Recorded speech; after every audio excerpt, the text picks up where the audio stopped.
Fala galera, beleza? Eu sou o João e você está no Plano Geral. Hoje nós vamos falar sobre o filme O Milagre da Cela 7. É um dos filmes mais tristes que está na Netflix, então já separa o lencinho aí porque você vai chorar hoje.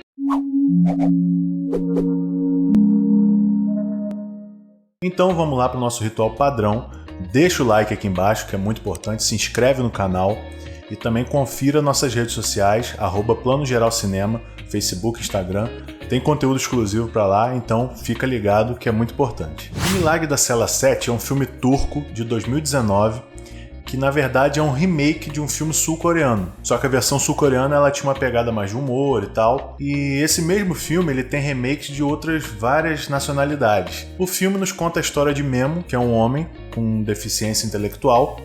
E ele é muito apegado à sua filha, Ova, que é uma garotinha muito simpática, e os dois têm uma relação mais de amizade do que de pai e filha. Ova tem um sonho de ganhar uma mochila específica que tem numa loja lá, que ela acha muito linda, só que antes dela chegar, chega a filha do general do exército e compra essa mochila. E certo dia, Memo, ao ver essa menina com a mochila, vai atrás dela e a menina, numa espécie de brincadeira com ele, sai correndo e vai em direção a um penhasco e acaba caindo, acaba morrendo e as pessoas dão como culpado o Memo, como se ele tivesse matado a menina. E esse é um resumo básico do filme. Aqui nós temos uma atuação que eu particularmente gostei bastante, que é do ator que interpreta o Memo, chamado Aras Bulut. Eu achei que ele encarnou o personagem muito bem, ele deu vida àquilo ali, a gente compra a ideia do personagem, parece até que é um personagem real, ele mostra mesmo como se tivesse uma deficiência intelectual, é muito bacana a interpretação dele, eu gostei bastante. E outro destaque é pra menininha, Ova, a atriz mirim trabalha muito bem também,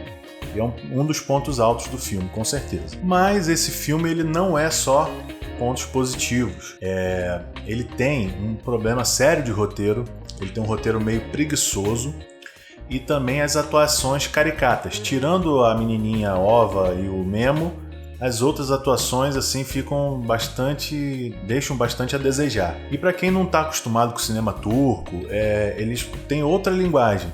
Então, muitas situações eles resolvem de uma forma muito direta, sem muita explicação. Então pode não agradar muitas pessoas. Mas é um filme que cumpre a expectativa de emocionar o espectador. Você vai chorar com certeza, principalmente nos 30, 40 minutos iniciais do filme ali. Eu achei assim coisas bem pesadas, ali, bem tristes assim de você assistir, mas eu ainda considero o filme um pouco brega da forma que ele é dirigido, da forma das atuações, tirando uma ou outra, como eu disse, mas tirando isso, é um filme que você pode assistir descompromissado, é um filme que você pode ver com sua família também, tem cenas interessantes e as atuações também dos atores que interpretam os protagonistas ali, que é a menininha e o pai, eles fazem um trabalho muito bacana. Então, vai descompromissado, assiste o filme. Limpa as lágrimas também, com certeza você vai chorar bastante. Agora nós vamos entrar para aquela parte que todo mundo já sabe, que eu faço aqui nos meus vídeos, que é a parte de spoiler. Então, se você não viu o filme ainda e não quer ter nenhuma informação que acabe estragando sua experiência, para o vídeo, vai lá na Netflix, assiste o filme e volta aqui pra gente terminar esse papo. E se você não liga, fica aí com a gente que tem muito a ser falado ainda. Então, vamos lá. Toda aquela sinopse que eu falei pra vocês é basicamente 30, 40 minutos do filme, que foi a parte assim que eu considerei mais triste, que é a parte onde o Memo ele é preso. Ele sofre diversas agressões da polícia e quando ele chega lá na prisão, o pessoal do presídio, os guardas e tal, o chefe do presídio, o diretor, ele não quer falar o motivo que ele tá preso, porque os outros presos podem matar ele ali, mas um dos guardas que leva ele até a cela conta pros colegas de cela dele o que ele supostamente fez, né? E também os colegas de cela batem tanto nele que até quebram alguns ossos e tal. E o Memo ele sofre bastante, então esse começo, com certeza você vai se emocionar porque ele é bem triste, bem agoniante de você assistir. Mas aqui o roteiro já começa a apresentar alguns problemas, que no caso quando o Memo ele é agredido e sofre essas fraturas e tal, ele se recupera muito rápido. Eles não têm cuidado em abordar esse tempo que ele ficou ali se recuperando, eles já partem logo pro Memo curado e voltando para a cela, como se nada tivesse acontecido. E como foi rápida a recuperação, também é rápida a forma com que os outros prisioneiros que agrediram ele, quase levaram ele à morte, como esses prisioneiros passam a gostar dele.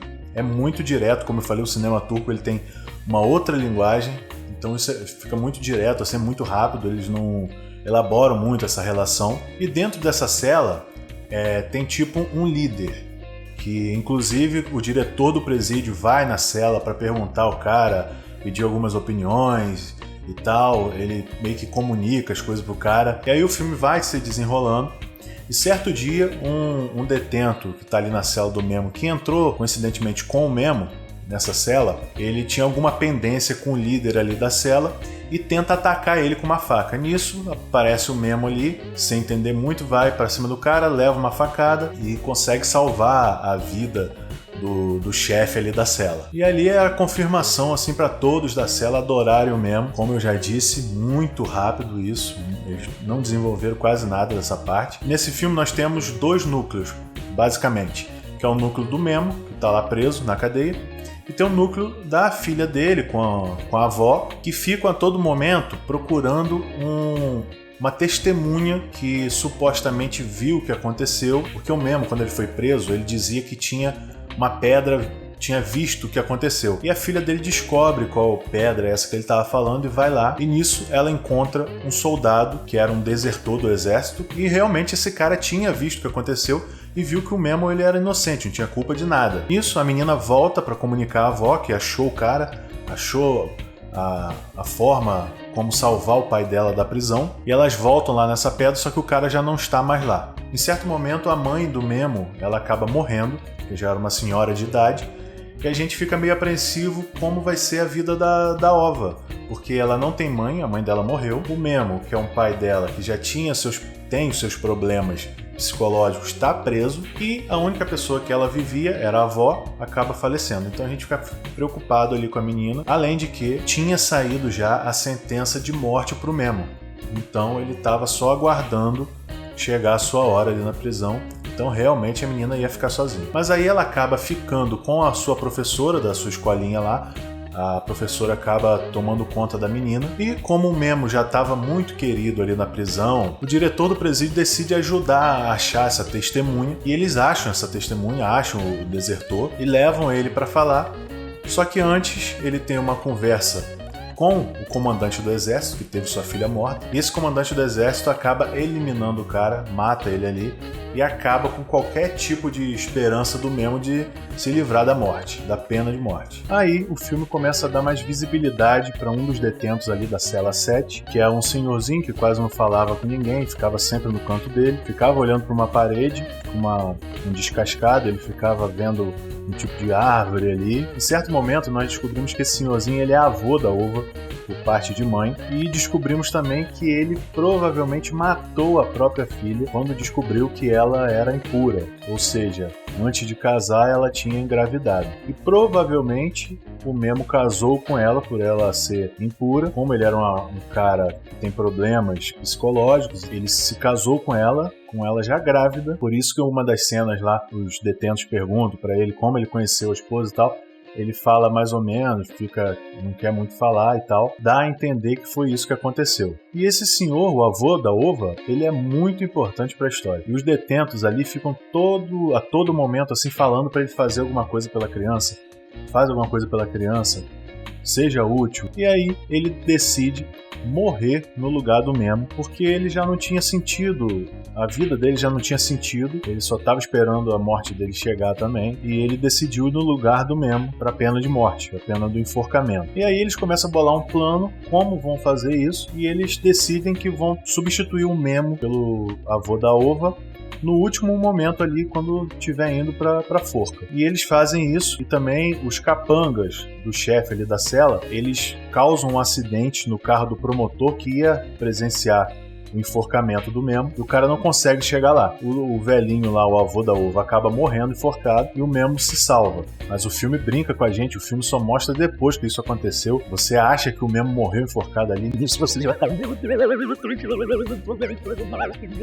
Mas logo depois eles mostram como foi feita a armação ali. E depois, na cena seguinte, a gente vê o diretor do presídio indo lá visitar a Ova e levando uma lembrança do avô dela para ela, e logo em seguida o Memo sai do carro e vai abraçar a filha. Aí aquele momento de felicidade, aquele momento bonito, todo mundo feliz. E o diretor do presídio, ele arruma um barco pro Memo e pra Ova fugirem do país e dá um livrinho também com dicas como sair do país, algo assim, e eles vão no barco. Nisso, o filme muda para uma cena no futuro da Ova já adulta, e ela pega o presente lá que o avô deu para ela e fica observando. E nisso o filme acaba e fica parecendo pra gente que o filme todo é uma lembrança da Ova dos tempos de infância dela, os tempos difíceis que ela passou na infância. A gente não vê o Memo mais nesse finalzinho. Provavelmente ele morreu de causas naturais, da idade, não aparece ali, mas o filme ele termina assim. O Milagre da Cela 7 é um filme assim que tá longe de ser ótimo, tá longe de concorrer a um Oscar, por exemplo,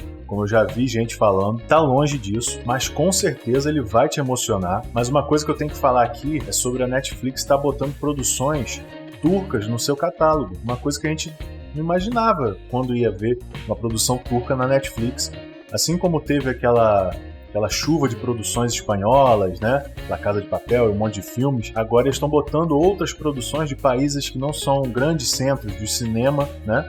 Mas é muito legal que a gente começa a receber coisas de outros lugares. Isso é uma iniciativa muito bacana da Netflix, eu gostei demais. Então é isso, galera. Vamos ficando por aqui. Esse foi o vídeo do Milagre da Cela 7. Já chorou aí? Já viu o filme? Vai chorar, cuidado, hein? Já avisei. Então nós vamos ficando por aqui, mas já tem outros vídeos para vocês. Valeu?